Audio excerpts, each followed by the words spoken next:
நாமத்தினாலே உங்கள் அனைவருக்கும் என்னுடைய வாழ்த்துக்களை தெரிவித்துக் கொள்கின்றேன். மீண்டுமாக உங்கள் மத்தியிலே தேவனுடைய வார்த்தையை பகிர்ந்து கொள்வதிலே மிகுந்த மகிழ்ச்சி அடைகின்றேன். இன்றைய நாளிலும் கூட வழக்கமாக தியானிக்கக்கூடிய பகுதியை நாம் விட்டுவிட்டு சங்கீத பகுதியிலிருந்து நாம் தேவனுடைய வார்த்தையை தியானிக்க இருக்கின்றோம். இன்றைய நாளிலும் சங்கீதம் 22வது அதிகாரத்தை நாம் தியானிக்க இருக்கின்றோம். ஏனென்று சொன்னால், இப்படிப்பட்ட சூழ்நிலையிலே நமக்கும் நம்முடைய திருச்சபைக்கும் தேவையான சில ஆலோசனைகளை தாவீதினுடைய வாழ்க்கையிலிருந்து நாம் கற்றுக்கொள்கின்றோம். வாசிக்கலாம். சங்கீதம் 22ஆம் அதிகாரம் 1-2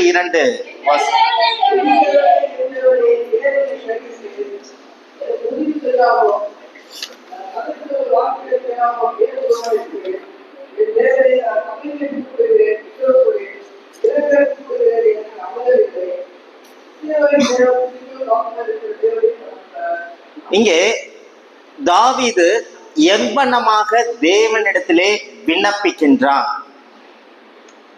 தேவன் எப்படிப்பட்டவர் என்று சொன்னால், 3வது வசனத்திலே இஸ்ரவேலுக்குள் வாசம் பண்ணுகிற தேவரின் பரிசுத்தர். அப்போ இஸ்ரவேலின் துதிகளுக்குள், அப்போ எப்போ நம் துதித்தாலும் அல்லது விண்ணப்பித்தாலும் தேவன் எப்போதும் அதற்கு செவி கொடுக்கிறவராக காணப்படுகின்றார், அதிலே வாசம் பண்ணுகிறவராய் காணப்படுகின்றார். ஆனால் இப்பொழுது தாவீதினுடைய வாழ்க்கையிலே தேவனுடைய அவர் கேளாமல் இருக்கின்றார் என்பதை குறித்து அந்த முதல் 2 வசனத்திலே அவர் கதறி அழுது விண்ணப்பம் செய்கின்றதை பார்க்கின்றோம். எவ்வண்ணமாக என்று சொன்னால், என் தேவனே, என் தேவனே, ஏன் என்னை கைவிட்டீர்? எனக்கு உதவி செய்யாமலும் நான் கதறி சொல்லும் வார்த்தைகளை கேளாமலும் ஏன் தூரமாயிருக்கின்றீர்? பகல்லையும் நான் உமக்கு கூப்பிடுறேன், இரவிலும் கூப்பிடுறேன், ஏன் என்னுடைய சத்தத்தை உம்மால் கேட்க முடியவில்லை என்று சொல்லி அங்கலாய்த்து ஒரு விண்ணப்பத்தை ஏறெடுக்கின்றார். அது எப்படிப்பட்ட சூழ்நிலையிலே அவர் இந்த ஜெபத்தை ஏறெடுக்கின்றார் என்று சொன்னால், 1 சாமுவேல் 30ஆம் அதிகாரம் 1-20 உள்ள வசனங்களை நாம் வாசித்தோம் அல்லவா? 1 சாமுவேல் 30ஆம் அதிகாரம் 4வது வசனத்தை வாசிக்கலாம்.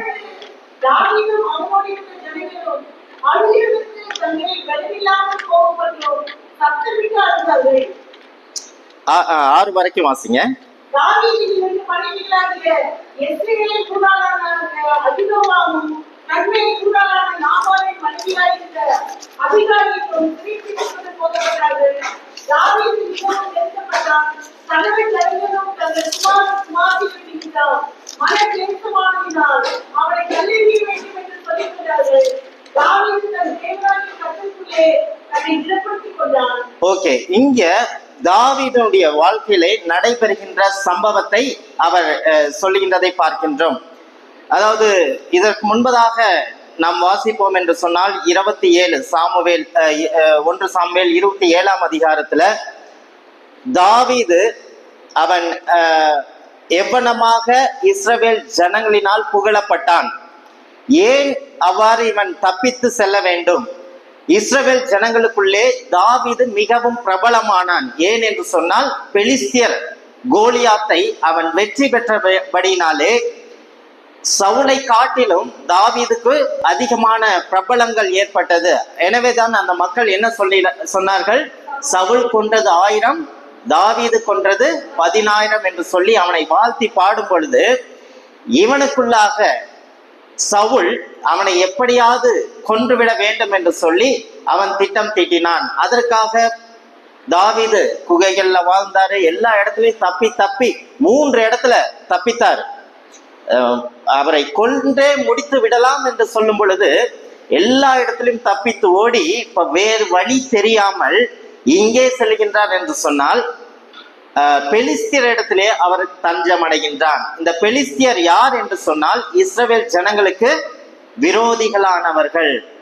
அப்போ வாழ்க்கையில வெற்றி பெற்ற அனைவருமே அவர்களுக்கு வெற்றியின் ரகசியம் நன்கு அறிந்திருந்தாலும் அவர்களுக்கு தோல்வி என்பது எதிர்பார்த்து கொண்டே இருக்கின்றது. அப்ப தோல்வி என்பது ஒரு மனிதனுக்குள்ளாக நேரிடக்கூடிய சம்பவமா இருக்கின்றார். அந்த தோல்வியின் மத்தியிலே, இக்கட்டான சூழ்நிலையின் மத்தியிலே நாம் அந்த தோல்வியையும் அல்லது சிக்கலான சூழ்நிலைகளை எவ்வண்ணமாக நாம் மேற்கொள்கின்றோம்? நம்முடைய சுய பலத்தினாலோ அல்லது அரசியல் பலத்தினாலோ, நம்மை சார்ந்த குடும்பத்தின் பலத்தினாலோ எவ்வண்ணமாக நாம் மேற்கொள்கின்றோம்? ஆனால் இங்கே தாவீது எவ்வண்ணமாக மேற்கொண்டான் என்பதை குறித்து தான் இந்த 30வது சாமுவேல் 1 சாமுவேல் 30ஆம் அதிகாரத்துல நாம பார்க்கிறோம். அப்போ இங்க தாவீது என்ன பண்றாரு? சவுலுக்கு தப்பி 600 பேரோட அவருடைய படை ஆட்கள் எல்லாத்தையும் கூட்டிக்கிட்டு அகியாஸ் என்கின்ற காத் ராஜாவிடத்துல, பெலிஸ்தியர் இடத்துல போய் தஞ்சம் அடைகின்றான். இப்போ தாவீதுக்கு இவனுடைய செயல்பாடுகள் ஏறக்குறைய 1 வருடங்கள் 4 மாதங்கள் அங்கே அவன் தங்கி இருக்கின்றான். இவனுடைய செயல்பாடுகள் பெலிஸ்திய ராஜாவாகிய காத்துக்கு மிகவும் அவன் மீது நம்பிக்கையாக இருந்தார். ஏன் என்று சொன்னால், இந்த தாவீது அவனும் அவனுடைய படையும் என்ன பண்ணாங்க? பெலிஸ்தியருக்கு உதவியாக கெர்சூரியர், கிர்சியர், அமலேக்கியருக்கு எதிராக என்ன பண்றாங்க? யுத்தம் பண்ணி அந்த யுத்தத்துல வெற்றி பெற்று அவருடைய உடைமைகள், அவருடைய எல்லா ஆடு மாட்கள் எல்லாவற்றையும் என்ன பண்றாங்கன்னா அகியாஸ் ராஜாவிடத்துல கொண்டு வராங்க. இதை பார்த்த உடனே அகியாஸ் ராஜா இவன் மீது அதிக நம்பிக்கை கொண்டிருந்தான். அதே போல அகியாஸ் ராஜாவுக்கு இவன் தாவீது நம்பிக்கை உடையவனா இருந்தான். இப்போ அதனால அந்த அகியாஸ் ராஜா என்ன சொல்றாருன்னா, இவனுக்கென்று 600 மக்களோடு இவனுடைய மனைவிகள், பிள்ளைகள், 600 படை தலைவர்கள் எல்லாவற்றையும் கூட்டிட்டு வந்து இவரிடத்துல தஞ்சம் அடையும் போது இவர்களுக்கென்று ஒரு இடத்தை கொடுக்குறாங்க. அந்த இடம் தான் சிக்லாத் என்ற இடத்தை தாவீதுக்கு அவர்கள் கொடுக்கின்றார். அப்போ ஒரு நாள் இந்த ராஜா என்ன பண்றாரு? பெலிஸ்தியர் அனைவரும் சேர்த்துக்கிட்டு எங்க போறாங்கன்னா இஸ்ரவேல் ஜனங்களோடு யுத்தம் பண்ண செல்லுகின்றார்கள். அந்த சமயத்துல தாவீது என்ன சொல்றாருன்னா, நானும் உங்களோடு இணைந்து அவர்களை மேற்கொள்ளுகின்றேன் என்று சொன்ன உடனே அவனும் அந்த படையில என்ன பண்றான்? தேவனுடைய பிள்ளைகளுக்கு விரோதமாக, இவன் இந்த தேவனுடைய இஸ்ரவேல் ஜனங்களுக்கு விரோதமான எதிரிகளோடு இவன் சேர்ந்து கொண்டு யுத்தத்திற்கு செல்லுகின்றான். அப்ப யுத்தத்துக்கு செல்லும் பொழுது அங்கே அந்த இடத்துல என்ன பண்றாங்கன்னா அவங்க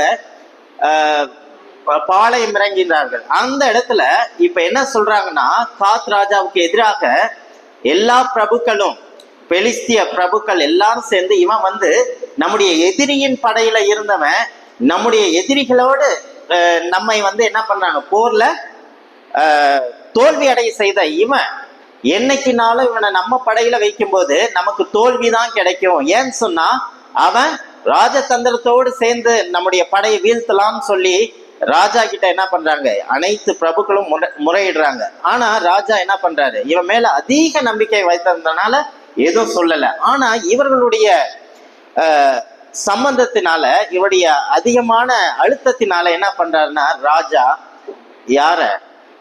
தாவீத அனுப்பி விடுகின்றார். இப்போ தாவீது அந்த இடத்திலிருந்து தன்னுடைய இடத்திற்கு சிக்லாத்துக்கு வரும்போது 3 நாள் சென்று வந்து பார்க்கும்போது சிக்லாத்தை என்ன பண்றாங்க? அமலேக்கியர் எல்லாத்தையும் என்ன பண்றாங்க? அடிச்சு எரித்து விட்டு வீடுகளை எரிச்சாங்க, குடும்பங்களை எல்லாத்தையும் சிறைபிடிச்சிட்டு போயிட்டாங்க. அவன் தேடி சென்ற தேசம் எல்லாமே அவனை கைவிட்டு விட்டது.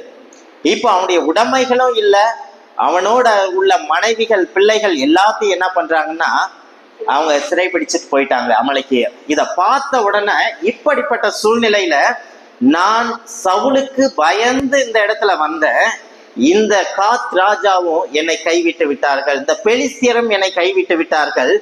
அதை கைவிட்டு தொடர்ந்து என்னுடைய இடத்திற்கு வரும் பொழுது என்னுடைய இடத்தில் உள்ள அனைத்து பொருட்களும் எரிக்கப்பட்டு விட்டது, என்னுடைய மனைவி, பிள்ளைகள் எல்லாத்தையும் சிறைபிடிக்கப்பட்டு விட்டார். எல்லாவற்றையும் இழந்து அந்த இடத்திலே ஒரு சிக்கலான நிலையிலே தாவீது இருக்கின்றார். இப்போ தாவீது என்ன சொல்றாரு? என் தேவனே, என் தேவனே, ஏன் என்னை கைவிட்டீர்? எனக்கு இறங்காமலும் எனக்கு செவி கொடாமலும் காலையிலும் மாலையிலும் நான் கூப்பிடுறேன், ஏன் நீ செவி கொடுக்கல? அதுக்குதான் அவர் சொல்றாரு, அவங்க எப்படி அழுதார்கள் என்று சொன்னால், அப்பொழுது தாவீதும் அவனோடு இருந்த ஜனங்களும் அழுகிறதற்கு தங்களில் பலன் இல்லாம போகும் மட்டும் அவர்கள் அழுதார்கள். அப்படின்னா யோசிச்சு பாருங்க. இதுதான் அவனுடைய வாழ்க்கையில மிகவும் நெருக்கமான ஒரு சூழ்நிலை, மிகவும் சிக்கலான ஒரு சூழ்நிலை. எந்த பக்கம் போனாலும் வழியே இல்லாமல் தன்னுடைய ஜனங்களோடு சேர்ந்தா அங்கேயும் சவுல் கொன்று விடுவான். பெலிஸ்தியரும் எனக்கு விரோதமாக வந்து விட்டார்கள். அமலேக்கியர் எல்லா உடைமைகளையும் மனைவிகளையும் அழைத்து சென்று விட்டார்கள், சிறைபிடித்து விட்டார்கள். இப்பொழுது நான் வனாந்திரத்திலே இந்த சிக்லாத்திலே தனிமையாக நானும் 600 என்னுடைய வீரர்களோடு தனித்து நிற்கின்றார். இப்பொழுது அவருடைய வீரர்கள் என்ன பண்றாங்க, யோசிக்கிறாங்கன்னா, இவனாலதான் எல்லாவற்றையும் நாங்கள் விட்டு வந்தோம், இவனை கல்லெறிந்து கொள்ளலாம் என்று சொல்லி தங்களுக்குள் யோசித்துக் கொண்டிருக்கின்றார்கள். இப்படிப்பட்ட சூழ்நிலை. அப்போ தன்னோடு இருந்தவர்கள் தன்னை கொலை செய்ய வேண்டும் என்று எண்ணுகின்றார்கள், எதிரியும் கொலை செய்ய வேண்டும் என்று எண்ணுகிறார்கள். தஞ்சம் அடைந்த இடத்திலும் அவனுக்கு பாதுகாப்பு இல்லை, அவனுடைய உடைமைகள் எல்லாம் போய்விட்டது, மனைவிகளும் இல்லை, தனித்து இருக்கின்றான். யாரிடத்திலே அவன் பலத்தை பெற்றுக் கொள்வான்? அதேதான் இந்த இடத்துல 6வது வசனத்துல தாவீது மிகவும் நெருக்கப்பட்டான், மிகவும் நெருக்கப்பட்டான். தன்னுடைய பலன் அற்று போகின்ற அளவுக்கு அழுகிறது எப்படிப்பட்டது தெரியுமா? அதை பார்த்தீங்கன்னா அவரு சங்கீதம் 4வது அதிகாரம் நினைக்கிறேன், ரொம்ப அவருடைய பயத்தின் எதிரிகளின் நிமித்தமாக எந்த அளவுக்கு அவர் சங்கீதம் 6வது அதிகாரத்துல, என்மேல் இரக்கமாயிரும் கர்த்தாவே, நான் பலனற்று போனேன், என்னை குணமாக்கும் கர்த்தாவே, என் எலும்புகள் நடுங்குகின்றது, மிகவும் வியாகுலப்படுகின்றேன். 6வது வசனத்துல, பெருமூச்சினால் இளைத்து போனேன், ராமுழுதும் என் கண்ணீரால் என் படுக்கை மிகவும் ஈரமாக்கினேன், என் கட்டில் நினைக்கின்றது. அப்போ எந்த அளவுக்கு என் கண்கள் என்ன பண்ணுது, குழி விழுந்து போயிற்று, என் சத்துருக்களின் நிமித்தமாக மங்கி போயினேன். அழுகையின் சத்தத்தை அவர் கேட்டார். அப்ப எப்படிப்பட்ட சூழ்நிலை, அவருடைய தனிமை, அவர் எவ்வண்ணமாக வியாகுலப்பட்டார், பலனற்று போகின்ற அளவுக்கு அவர் என்ன பண்றாரு, அழுகின்றதை பார்க்கின்றோம்.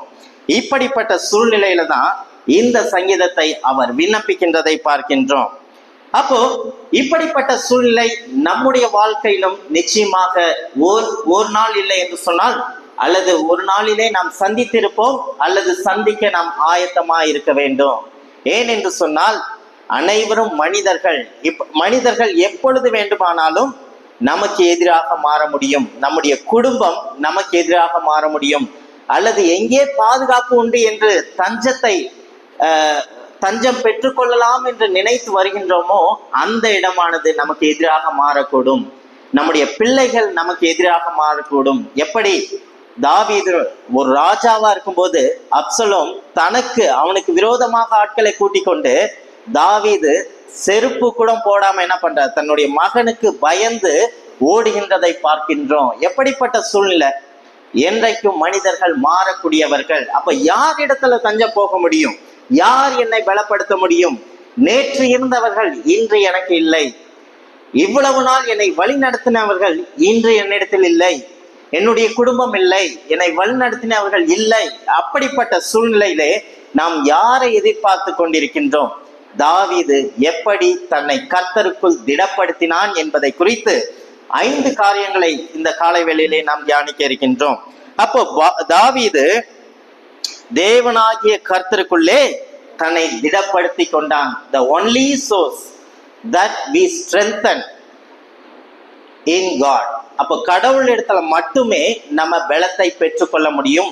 நம்முடைய ஆறுதல் எங்கே கிடைக்கும் என்று சொன்னால் தேவனிடத்தில் மட்டுமே, அவருடைய வார்த்தையின் மூலமாக. அப்ப இக்கட்டான நிலையிலே தாவீது எவ்வண்ணமாக தன்னை பலப்படுத்தி கொண்டான். இப்படிப்பட்ட சூழ்நிலையிலே நாம் இருப்போம் என்று சொன்னால் நம்மை எப்படி பலப்படுத்திக் கொள்வது, கர்த்தருக்குள் தன்னை எப்படி திடப்படுத்தினான் என்பதை குறித்து தான் இந்த காலை வேளையிலே நாம் சிந்திக்க இருக்கின்றோம். முதலாவது, கடந்த காலத்தில் தேவன் செய்த நன்மைகளை அவன் நினைவு கூர்ந்தான். அததான் நம்ம வாசிக்கும் போது சங்கீதம் 22ஆம் அதிகாரம் 4-5 உள்ள வசனங்களை வாசிக்கும் பொழுது,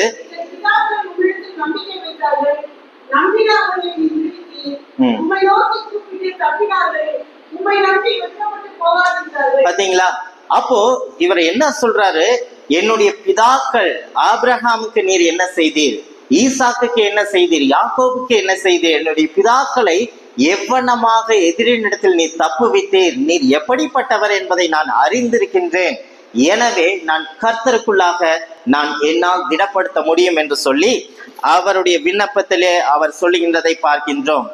அப்போ 1 சாமுவேல் 17:37 வாசிக்கும் பொழுது, இவன் எப்படிப்பட்டவனா இருந்தாலும் என்னை சிங்கத்தின் கைக்கும் கரடியின் கைக்கும் தப்புவிக்கத்தக்க இந்த பெலிஸ்தருடைய கைக்கும் தப்புவிப்பார் என்றார். அப்போ இப்போ பெலிஸ்தியர் படைக்கு விரோதமாக தாவீது அந்த கோலியாத்தை என்ன பண்றாரு? யுத்தத்திற்கு செல்லும் பொழுது எப்படி அவனுக்குள்ளாக அந்த தைரியம் வந்தது, எப்படி தன்னை திடப்படுத்தி கொண்டான் என்று சொன்னால், கரடிகளுக்கும் சிங்கத்திற்கும் என் தேவனாகிய கர்த்தர் என்னை தப்புவித்தார், நான் தைரியமாக சென்று அதை செய்து முடித்தேன், என்னால் முடியாத ஒன்றுதான், நான் எதிலே பலவீனன் என்பதை எனக்கு நன்றாக தெரியும், ஆனால் என்னை கொண்டு ஒருவர் செய்தார் என்று சொன்னால் தேவனாகிய கர்த்தர். அந்த பலத்தோடும் அந்த தைரியத்தோடும் தான் இவர் என்ன பண்றார்? என்னோடு இருக்கிறவர் பெரியவர் என்று சொல்லி கோலியாத்தை அவன் யுத்தத்திற்கு சென்று ஜெயித்தான். அப்போ இப்போ அவன் நினைவு கூறுகின்ற காரியம், என்னுடைய தேவன் என்னுடைய முன்னோருக்கு என்ன செய்தார், என்னுடைய தேவன் என்னுடைய பலவீனத்திலே அவர் என்ன செய்தார், அவருடைய வல்லமை எப்படிப்பட்டது என்பதை அவன் நன்கு அறிந்தபடினாலதான் தாவீது என்ன பண்றாரு? கர்த்தருக்குள் தன்னை திடப்படுத்தி கொள்ளுகின்றான்.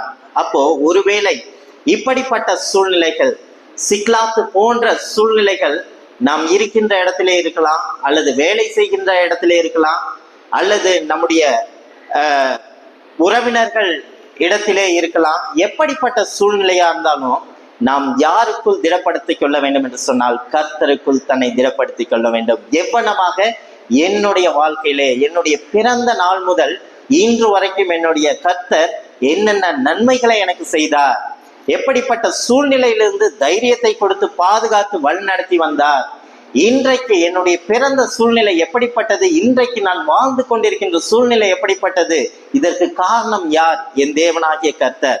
அப்போ அப்படிப்பட்ட நம்முடைய வாழ்க்கையிலே செய்த நன்மைகளை நினைவு கூற வேண்டும். அதே போல நம்முடைய வேதத்திலே நம்முடைய முன்னோர்களுக்கு தேவன் எவ்வளமாக அவருடைய பலத்தை கொடுத்து அவர்களை வழி நடத்தி வந்தார் என்பதை நாம் நினைவு கூறும் பொழுது நிச்சயமாக நமக்குள்ளாக அந்த தைரியமும் நிச்சயமாக கர்த்தருக்குள் தன்னை திடப்படுத்தி கொள்ளலாம். இரண்டாவதாக நம்ம வாசிக்கும் பொழுது 22வது வசனம் 28வது சங்கீதம் 22:28.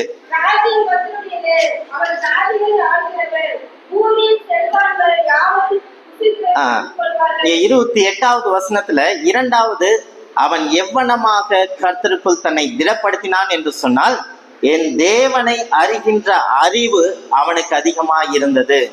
அப்ப தேவன் எப்படிப்பட்டவர் என்கின்றதை அவன் நன்கு அறிந்தபடினாலே தேவன் ராஜரீகம் பண்ணுகின்றார், என் கர்த்தர் ஆளுகை செய்கின்றார், அவர் ஜாதிகளுக்குள்ளே எல்லாவற்றையும் ஆளுகை செய்கின்றார். அப்போ அவருடைய ஆளுகைக்கு கீழாக அவருடைய சித்தம் இல்லாமல், அவருடைய திட்டம் இல்லாமல் இந்த விதமான சூழ்நிலைகள் என்னுடைய வாழ்க்கையில் நடக்க முடியாது. எப்படி யோபுடைய வாழ்க்கையில அவருடைய திட்டம் இருந்தபடினாலே அப்படிப்பட்ட சோதனைக்கு அவனை சோதிக்க தேவன் அனுமதித்தார். ஆனாலும் அவனுடைய உயிரை எடுப்பதற்கு அதிகாரத்தை கொடுக்கவில்லை. தேவனுடைய கரத்திலே என்னுடைய ஜீவன் காணப்படுகின்றது, தேவனுடைய கரத்திலே என்னுடைய வாழ்க்கை காணப்படுகின்றது. தேவன் ஒரு காரியத்தை, பிரச்சனைகளையும் கஷ்டங்களையும் துன்பங்களையும் கொடுக்கின்றார் என்று சொன்னால் இது எல்லாம் முன்குறித்தே தீர்மானிக்கப்பட்டது. என்னை சரியான பாதையில் நடத்துவதற்காக இப்படிப்பட்ட சூழ்நிலையை தேவன் அங்கீகரிக்கின்றார். எப்படி தாவீது சேரக்கூடாத இடத்திலே சேர்ந்தபடினாலே தேவனுடைய செவி கேட்கப்படவில்லை, அவன் அங்கலாய்த்து அழுகின்றான். ஆனாலும் இறுதியில் எங்கே அவன் வருகின்றான்? தேவனிடத்திலே வருகின்றான். அப்ப தேவனுடைய பிள்ளைகள் கடைசியாக நிற்கின்ற ஒரே இடம் எங்கவென்று சொன்னால் தன்னுடைய மெய்ப்பனாகிய மந்தையின் மெய்ப்பனாகிய தேவனிடத்திலே நாம வர வேண்டும். அதுதான் நமக்குள் கர்த்தருக்குள் தன்னை திடப்படுத்திக் கொள்ள முடியும். என் தேவன் ராஜரீகம் செய்கின்றார், அவர் உலகத்தை ஆளுகை செய்கின்றார். அவருடைய சித்தத்திற்கு இணங்காமல் எதுவும் என்னுடைய வாழ்க்கையில் நடைபெறாது. அதான் சங்கீதம் 29:3-11 உள்ள வசனங்களை வாசிக்கலாம். கர்த்தரின் சத்தம் தண்ணீரின் மேல் தொனிக்கிறது. ஆ. மகிமையுள்ள தேவன் முழங்குகிறார். ம். கர்த்தர் திரளான தண்ணீரின் மேல் இருக்கிறார். கர்த்தருடைய சத்தம் வல்லமை உள்ளது. கர்த்தருடைய சத்தம் மகத்துவம் உள்ளது. கர்த்தருடைய சத்தம் கேதுரு மரங்களில் இருக்கிறது. கர்த்தர் லீபனோனின் கேதுரு மரங்களில் இருக்கிறார். இதை நம்ம பார்க்கும்போது அவருடைய வார்த்தையானது எல்லாவற்றையும் உண்டாக்குகின்றது, எல்லாவற்றையும் கட்டுப்படுத்துகின்றது. அவர் தன்னுடைய சித்தத்தின்படி எல்லாவற்றையும் செய்கின்றார். என் தேவன் எங்க இருக்காரு? பரலோகத்தில் இருக்கின்றார். தமக்கு சித்தமான யாவையும் அவர் செய்து கொண்டிருக்கின்றார். அவருடைய ஆளுகைக்கு இணங்காமல் இந்த உலகத்தில் இப்படிப்பட்ட பிரச்சனை நமக்கு வருவதில்லை. ஒருவேளை என்னுடைய பாவத்தின் நிமித்தமாக இப்படிப்பட்ட பிரச்சனை வரும் என்று சொன்னால், தேவன் சில தண்டனைகளையும் பிரச்சனைகளையும் கொடுத்து எப்படி தாவீதை மீண்டுமாக அவன் இருக்க வேண்டிய இடத்திற்கு அழைத்து சென்றாரோ அவ்வனமாக பிரச்சனைகளும் பாடுகளின் மூலமாக நமக்கு கொடுத்து அழைத்து செல்லுவார். அது தேவனுடைய அன்பின் நம்மை உருவாக்குவதற்காக, நம்மை பலப்படுத்துவதற்காக தேவன் அனுமதிக்கின்றது. நாம் தொடர்ந்து நம்முடைய சுய இச்சையினாலே இருப்போம் என்று சொன்னால் தண்டனை, மிகவும் அதிகமான தண்டனையினால மீண்டுமாக அவர் அழைத்து கொண்டு வருவார். அப்போ தாவீது எவ்வனமாக தன்னை திடப்படுத்தினான்? தன்னுடைய முன்னோர்களுக்கு தேவன் செய்த நன்மைகளையும் அவருடைய அற்புதங்கள், அடையாளங்கள் எல்லாவற்றையும் நினைவு கூர்ந்தான். அவனுடைய பலவீனத்திலே எப்படி தேவனுடைய பலன் செயல்பட்டது என்பதை அவன் புரிந்திருந்தபடினாலே கர்த்தருக்குள் தன்னை திடப்படுத்தினான். இரண்டாவது, என்னுடைய தேவன் எப்படிப்பட்டவர்? என் தேவன் ராஜரீகம் பண்ணுகின்றவர், அவர் ஆளுகை செய்கின்றார். அவருடைய கரத்திற்கு கீழாக அனைத்துமே, அண்ட சராசங்களும் அவருடைய கட்டுப்பாட்டில் இருக்கின்றது என்பதை அவன் நன்கு அறிந்தபடினாலே அவன் கர்த்தருக்குள் தம்மை திடப்படுத்தி கொண்டான். சங்கீதம் 9:10 பார்க்கும்போது, உமது நாமத்தை அறிந்தவர்கள் உம்மை நம்புவார்கள். அப்ப அந்த நம்பிக்கை, அந்த திட நம்பிக்கை, அவருடைய நாமம் எப்படிப்பட்ட நாமம்?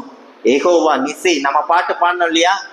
கர்த்தர் நாமம் என் புகலிடமே. கருத்தோடு எல்லா நாமங்களையும் சொல்லி அவர் எப்படிப்பட்டவர்? எல்லாம் அறிந்தவர், சர்வ ஞானி, சர்வ வியாபி, நேற்றும் இன்றும் என்றும் மாறாத ஒருவர் யார் என்று சொன்னால் தேவனாகிய கர்த்தர். அப்போ அவர் யார் என்பதை அறிந்திருப்போம் என்று சொன்னால் நமக்கு பயம் இல்லை, நாம் அவருக்குள் திடன் கொள்ளுவோம். அதேதான் பவுலுடைய வாழ்க்கையில, கிறிஸ்துவை அறிகின்ற அறிவின் மேன்மைக்காக எல்லாவற்றையும் குப்பையும் நஷ்டமும் என்று எண்ணுகின்றேன். அப்போ யார் என்பதை அறியாத பட்சத்துல நம்முடைய மேன்மை, பயம் எல்லாம் உலகத்தை சார்ந்ததும், நம்மை சுற்றி இருக்கக்கூடிய இடத்தை சார்ந்ததும், நம்முடைய உடைமைகளை சார்ந்ததும், மனைவிகளை சார்ந்ததும், அவனுடைய பிள்ளைகளை சார்ந்ததும், அவனுடைய படை வீரர்களை சார்ந்ததும் அப்படியாகத்தான் இருக்கும்.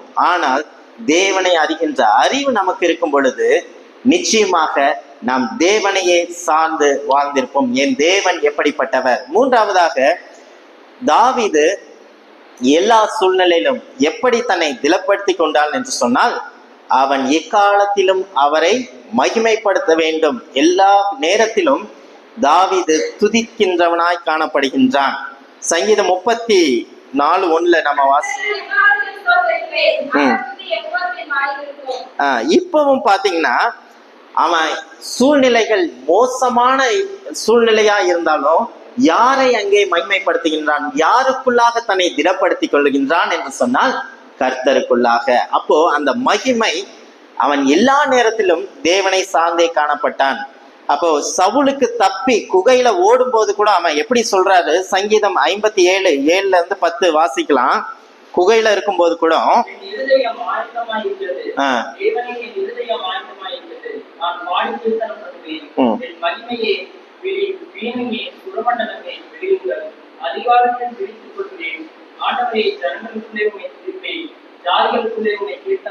அப்போ குகையிலும் அவர் துதிச்சாரு, ராஜாவாய் இருக்கும் போதும் அவர் துதிச்சாரு, வனாந்திரத்திலையும் அவர் துதிச்சாரு. எல்லா சூழ்நிலைகளையும் அவர் சந்திக்கும் போது தேவனை துதித்தார். அப்போ தேவனிடத்திலே விண்ணப்பம் பண்ணினார். அப்ப எவ்வண்ணமாக அவர் தன்னை திடப்படுத்தி கொண்டார் என்று சொன்னால், எக்காலத்திலும் தாவீது துதிக்கின்றவனாய் இருக்கின்றான். தேவனை கனவீனப்படுத்துகின்றவனாய் காணப்படவில்லை. நான் அநேக சூழ்நிலையில நம்ம என்ன பண்றோம், சூழ்நிலைகள் நெருக்கமாக வரும்போது தேவன் எங்க இருக்காரு, அவர் என்ன செய்து கொண்டிருக்காரு, என்னென்ன வார்த்தைகளை நம்ம சுட்டி காமிக்கின்றோம். தேவனுக்கு கண்ணு இருக்கா, கடவுள் பார்க்கிறாரா, இதெல்லாம் அவருக்கு தெரியாதா? ஏன் அவரை அறிகின்ற அறிவு நமக்கு இல்லாத பட்சத்துல இப்படிப்பட்ட வார்த்தைகள் நம்முடைய வாயில இருக்கும். ஆனா எந்த சூழ்நிலையிலும் எல்லா காலங்களிலும் தாவீது எவ்வனமாக துதித்தாரோ அவ்வனமாக நாம் துதிக்க வேண்டும். முறுமுறுப்போடு இருக்கக்கூடாது, இஸ்ரவேல் ஜனங்களை போல இருக்கக்கூடாது, தாவீதை போல எல்லா சூழ்நிலையிலும் நாம் துதிக்கிறவர்களாக காணப்பட வேண்டும்.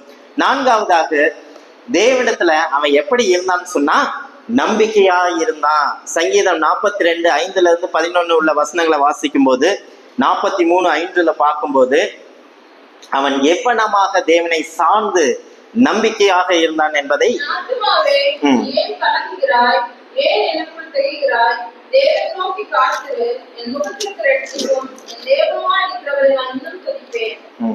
பாத்தீங்களா?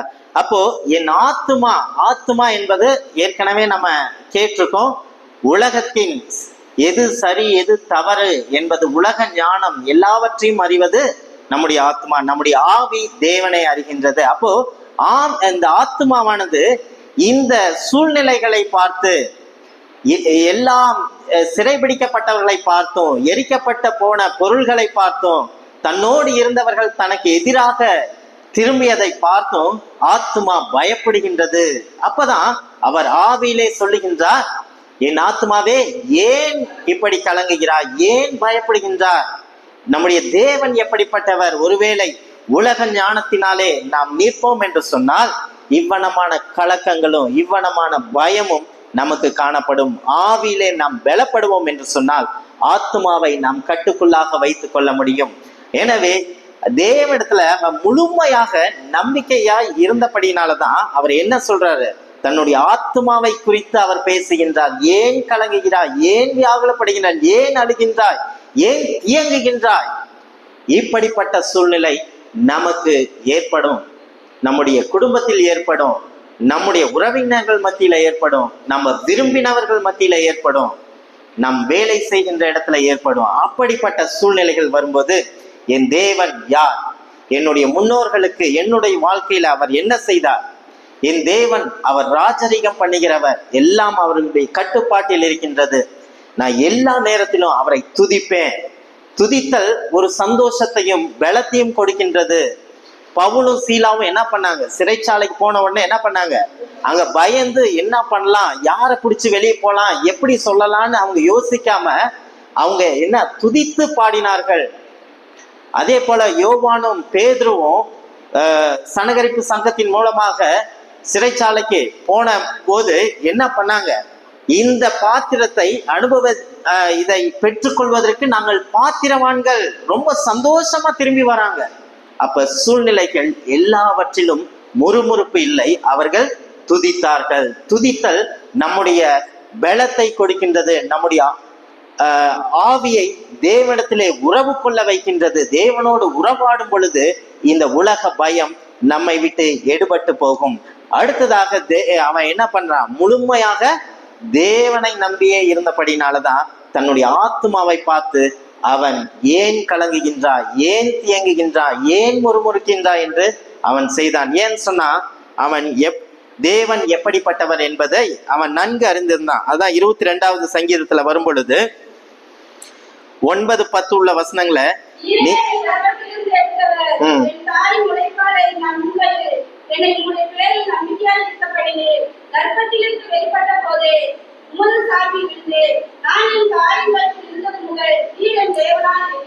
என்னுடைய தேவன் எப்பையில இருந்து நீ இருக்க, நானா உம்மை தேடி வரல, தாயின் வயிற்றில் நான் தாயின் வயிற்றில இருந்து பிறந்தது நாள் முதல் நீர் என் தேவனாய் இருக்கின்றபடினாலதான் நீர் என்னை அழைத்து இஸ்ரவேல் ஜனங்களுக்கு ராஜாவாக நிறுத்தினீர். ராஜாவாக செல்வதற்கு முன்பதாக நான் அனுபவிக்கக்கூடிய சூழ்நிலைகள் எல்லாவற்றையும் கடந்து வர நீர் செய்தீர். நான் உம்முடைய கரத்திலே இருக்கின்றேன். கரடிகளையும் சிங்கத்தையும் நான் ஜெயித்தேன். கோலியாத்தை ஜெயித்தேன். ஏன்? நீர் என் தேவனா இருக்கின்றீர். அப்போ என்னுடைய கற்பத்திலிருந்து எடுத்த தாயின் முளைப்பாலை நான் உண்கையில் என்னை உம்முடைய பேரில் நம்பிக்கையா இருக்க பண்ணினீர். அப்போ நான் வளர்ந்த விதம் எப்படி? ஒரு தாய்ப்பால் எப்படி அவனுடைய சரீரத்திற்கும் மனதிற்கும் எல்லா வளர்ச்சிக்கும் முக்கியமோ, நான் வளர்ந்த விதம் எப்படிப்பட்டது? நம்பிக்கையோடு வளர்ந்தேன். எப்படி? தேவன் மீது உள்ள நம்பிக்கையோடு நான் வளர்ந்தேன். அதை தான் அவர் சொல்றாரு, உம்முடைய பேரில் நம்பிக்கையா இருக்க பண்ணினீர். அப்படிப்பட்ட பாலை நான் பெற்று வளர்ந்த என் தேவன் இடத்துல எனக்கு அந்த நம்பிக்கை நிச்சயமாக எடுபட்டு போகாது. எந்த சூழ்நிலையும் என்ன பண்ணாது, இந்த பயத்தை எனக்குள்ளாக கொண்டு வர முடியாது. ஏன் என்று சொன்னால், என் தேவனுடைய தேவனிடத்துல நான் முழுவதுமாக தேவனையே சார்ந்து நான் வாழுகின்றேன் என்பதை தான் இங்கே தாவீது சொல்லுகின்றார். அப்போ கடைசியாக நாம் பார்க்கும்போது தாவீது எவ்வண்ணமாக தேவனிடத்துல தன்னை திடப்படுத்தி கொண்டான் என்று சொன்னால், விண்ணப்பத்தின் மூலமாக கடவுளின் வழி நடத்துதலை அறிந்து கொண்டு தன்னை திடப்படுத்தி கொண்டான். அப்போ இங்க நம்ம வாசித்த சம்பவத்தை பார்க்கும்போது சூழ்நிலைகள் மிகவும் மோசமாயிடுச்சு. எல்லாரும் என்னை விட்டு போயிட்டாங்க. தேவனுடைய ஜனத்திற்கு எப்படி ஒரு ஆசாரியனிடத்துல இவர் போய் என்ன பண்றாரு? ஆலோசனைகளை கேட்க செல்கின்றார். அப்போ இவன் யார்? தேவனுடைய வழி நடத்துதல், அடுத்தது என்னுடைய வாழ்க்கையில என்னவாய் நடக்கும் என்று வழி நடத்துதலை அவர் தேடி போகின்றார். அவனமாக தான் தாவீது சொல்லும்போது, தேவனே 32வது சங்கீதம், நடக்க வேண்டிய வழியை நான் உனக்கு போதித்து நீ நடக்க வேண்டிய வழியை உனக்கு காண்பிப்பேன், உன்மேல் என் கண்ணை வைத்து உனக்கு ஆலோசனை சொல்லுவேன். அப்போ ஒவ்வொரு நாளும் ஆலோசனை எங்கே இருந்து நாம் பெற்றுக்கொள்ள முடியும் என்று சொன்னால், அவருடைய வசனத்தின் மூலமாக, அவருடைய வார்த்தையின் மூலமாக ஆலோசனையானது தேவன் நமக்குள்ளாக அவருடைய சத்தமானது கேட்கப்படுகின்றது. அன்றைய பழைய ஏற்பாட்டு காலத்துல தேவன் எவ்வளமாக அவர்களோடு பேசினார்? தீர்க்கதரிசிகள் மூலமா தான் பேசினாரு. அதே போல தேவன் என்ன பண்ண, மோசேயின் மூலமாக ஒவ்வொருத்தரையும் தெரிந்து கொண்டுதான் இந்த மக்களோடு பேசினார். ஆனா இன்னைக்கு அவருடைய வார்த்தை எப்ப கேட்போம் அதற்கு பின்னாடிதான் அவங்க டிசைட் பண்ணி போவாங்க. ஆனா இன்னைக்கு அவருடைய வார்த்தை முழுமை பெற்று நம்முடைய கரத்திலே கொடுத்திருக்கின்றது. அப்ப எவ்வளவு ஒரு வாக்கியம் பெற்றவர்கள் பாத்தீங்களா? அப்ப அவருடைய விண்ணப்பத்தின் மூலமாக தான் தேவனிடத்துல என்ன பண்றாரு? அவர் தன்னுடைய அழுகையின் பலத்தின் மிகுதியால பலன் இல்லாமல் போகும் மட்டும் அழுத பிறகு தேவனிடத்துல விண்ணப்பிக்கின்றான், கர்த்தருக்குள் தன்னை திடப்படுத்திக் கொள்கின்றான். அப்ப விண்ணப்பம் என்பது நாம் யார் மீது நம்பிக்கை வைக்கின்றோமோ அவரிடத்திலே சொல்லுவதுதான் விண்ணப்பம். அப்ப நம்முடைய நம்பிக்கை யாரிடத்திலே இருக்கின்றது? உலக தலைவரிடத்தில் இருக்கின்றதா, அல்லது செல்வந்தரிடத்தில் இருக்கின்றதா, அல்லது நம்மை சுற்றி பலவான்கள் மத்தியில இருக்கா? நம்ம யோசித்து பார்ப்போம். நம்முடைய நம்பிக்கை தேவனிடத்திலே இருக்கும் பொழுது நம்முடைய விண்ணப்பம் தேவனிடத்துல இருக்கும். இதேதான் இயேசு கிறிஸ்துவும் சிலுவையில செய்து முடித்தார். ஏன்? அங்கே பரலோகத்திலே பரிசுத்தமான தேவன் வாழக்கூடாத இடத்திலே, சேரக்கூடாத இடத்திலே அவரை அனுப்பினார். பாவம் நிறைந்த உலகத்தில் அனுப்பும் பொழுது அவர் எப்படி கதறி அழுகின்றார்? என் தேவனே, என் தேவனே, ஏன் என்னை கைவிட்டீர்? அப்போ பரிசுத்தமான தேவனிடத்துல ஒரு பாவமான ஒரு மனிதனுடைய பாவத்தை கிறிஸ்துவின் மீது வைக்கும் பொழுது அவர் கைவிட்டு விட்டார். அப்ப சேரக்கூடாத இடத்திலே நாம் இருக்க முடியாது. தேவன் கைவிடுவார். ஏன் என்று சொன்னால் அவர் பரிசுத்தமானவர். கிறிஸ்து தன்னை எப்படி திடப்படுத்தி கொண்டார்? பிசாசானவன் 40 நாள் சோதிக்கும் பொழுது, வனாந்திரத்துல சோதித்து பசியா இருக்கார். அந்த பசியை அறிந்து அவருடைய பலவீனத்திலே பிசாசானவன் சோதிக்கின்றதை பார்க்கின்றோம். நீ தேவனுடைய குமாரனே ஆனால் நீ என்ன பண்ணும்? இந்த கல்லுகளை அப்பமாக மாற்றி நீங்க புசியுங்க, நீங்க உப்புரையின் மேல ஏறி அங்கிருந்து குதிங்க, உங்களுடைய தூதர்கள் உங்களை தாங்கி கொண்டு போவார்கள் என்று வேதத்திலே சொல்லப்பட்டதே என்று சொல்லும் பொழுது இயேசு கிறிஸ்து எப்படி சொன்னாரு? அவருடைய வார்த்தையினாலே இப்படியும் எழுதியிருக்கின்றது, இப்படியும் எழுதியிருக்கின்றது என்று சொல்லி வார்த்தையை கொண்டு பிசாசானவனை மேற்கொண்டார். அப்போ இப்படிப்பட்ட சிக்லாத்திலே இப்படிப்பட்ட விரோதிகளும் இப்படிப்பட்ட எதிரிகள் வரும் பொழுது நாம் எவ்வளமாக அவர்களை மேற்கொள்கின்றோம்? அவருடைய வார்த்தையின் மூலமாக. எபேசியர் 6ஆம் அதிகாரத்துல பார்க்கும் பொழுது ஆவிக்குரிய சகல சர்வாயுதத்தையும் நீங்கள் தரித்து கொள்ளுங்கள். அந்த 6 சர்வாயுதத்தையும் நாம் தரித்து கொண்டு நாம் யுத்தத்திற்கு செல்ல வேண்டும். அப்படித்தான் இயேசு கிறிஸ்து அவனமாக செய்தார்.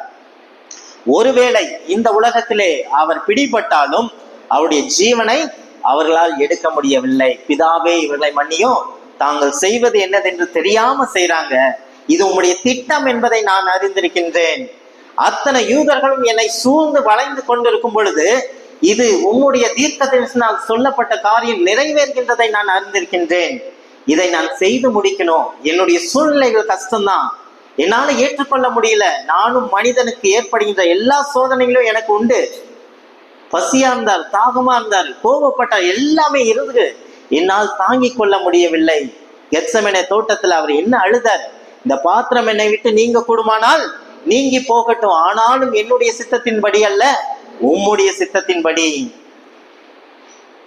அப்போ தேவனுடைய சித்தத்தை நிறைவேற்றுவதே என்னுடைய போஜனமா இருக்கின்றது. இது நடக்கும் என்பதை அவர் அறிந்திருந்தார். எனவே தான் அவருடைய ஆவியை தானே தேவனிடத்தில் ஒப்பு கொடுத்தார். என்னுடைய ஆவியை உம்மிடத்திலே ஒப்படைக்கின்றேன். அப்போ ஒப்படைக்கப்பட்ட ஆவி மீண்டுமாக வரும், திரும்பி வரும். இப்போ சிக்லாத்திலே பரிதவிக்கப்பட்டவன், எல்லாவற்றையும் இழந்தவன், அமலேக்கியனால எல்லாம் சிறைபிடிக்கப்பட்டது. கடைசியாக அவன் எப்படி வரான்? எல்லாவற்றையும், எல்லா ஆசீர்வாதங்களையும் திரும்ப பெற்றுக் கொண்டு வருகின்றான். அப்போ கிறிஸ்துவின் மூலமாக நாம் நம்முடைய ஆசீர்வாதத்தை நாம் பெற்றுக் கொள்ளுகின்றோம். எனவே கிறிஸ்துவுக்குள் பிரியமானவர்களே, சிக்லாத்தை போல சூழ்நிலைகள் நம்முடைய குடும்பத்துல நேரிடலாம், அல்லது நம்முடைய தனிப்பட்ட வாழ்க்கையில் நேரிடலாம். யாரையெல்லாம் நம்பி இருந்தோமோ அவர்கள் கைவிட்டு போகலாம், அவர்கள் இல்லாமல் இருக்கலாம் அந்த சூழ்நிலையில. ஆனால் இப்படிப்பட்ட சூழ்நிலையில தாவீது எவ்வளமாக தன்னை திடப்படுத்தி கொண்டான். எல்லாவற்றையும் இழந்து தன்னோடு இருந்தவர்கள் எனக்கு எதிராக நிற்கிறார்கள், பலனற்று போகின்ற சூழ்நிலையிலே கர்த்தருக்குள் தன்னை திடப்படுத்தினான். எவ்வளமாக கர்த்தருக்குள் தன்னை திடப்படுத்தினான்? கர்த்தர் செய்த நன்மைகள், என்னுடைய முன்னோருக்கு செய்த நன்மைகளும் எனக்கு செய்த நன்மைகளை நினைவு கூர்ந்து கர்த்தருக்குள் தன்னை திடப்படுத்தினான். இரண்டாவது, இந்த தேவன், நான் வணங்குகின்ற தேவன் எப்படிப்பட்டவர்? அவர் ராஜரீகம் பண்ணுகின்ற அவருடைய வார்த்தை எப்படிப்பட்டது? அவருடைய வார்த்தையினாலே உலகம் எல்லாம் உருவாக்கப்பட்டது. அவருடைய வார்த்தையினாலே எல்லாவற்றையும் கட்டுக்குள்ளாக வைத்திருக்கின்றார். அவரை அன்றி எதுவுமே என்னுடைய வாழ்க்கையில் நடைபெறவில்லை. மூன்றாவது, அவன் எல்லா நேரத்திலும் சபித்தலோடு இல்ல, துதிக்கின்றவனாய் இருக்கின்றான். துதித்தலோடு தன்னை பலப்படுத்தி கொண்டான். நான்காவது, அவன் முற்றிலுமாக தேவனையே சார்ந்து நம்பிக்கை உடையவனாய் இருந்தான். இந்த நம்பிக்கை யார் கொடுத்தது? தேவன் எனக்கு கொடுத்தார். என் தாயின் முளைப்பாலை நான் உன் கையிலே, நீர் என் தேவனாய் இருக்கின்றீர். அந்த நம்பிக்கையிலே நான் வளர்க்கப்பட்டேன். இந்த நம்பிக்கை கடைசி வரையும் என்னோடு இருக்கின்றபடினாலே தன்னை திடப்படுத்தி கொண்டான். கடைசியாக அவன் எல்லா சூழ்நிலைகளையும் அவன் யாருக்கு தெரியப்படுத்துகின்றான் என்று சொன்னால், தான் வைத்திருந்த நம்பிக்கையின் தேவனிடத்திலே அவன் தெரிவிக்கின்றவனா இருக்கின்றான். இப்படிப்பட்ட சூழ்நிலையில் நம்முடைய வாழ்க்கையில இருக்கும் என்று சொன்னார். கடைசியாக செல்லுகின்ற ஒரே ஒரு இடம் எங்கே என்று சொன்னார்? தேவன் மட்டுமே. எனவே அவருடைய வார்த்தை நாம் கேட்கின்ற நமக்கு நிச்சயமாக அன்று தாவீது திடப்படுத்தின வார்த்தை இப்படிப்பட்ட சூழ்நிலையில இருக்கும் பொழுது இன்றைக்கு தேவன் இந்த வார்த்தையின் மூலமாக உங்களை திலைப்படுத்துவாராக. தேவன் தாமே இந்த வார்த்தைகளை ஆசீர்வதிப்பாராக. ஆமென்.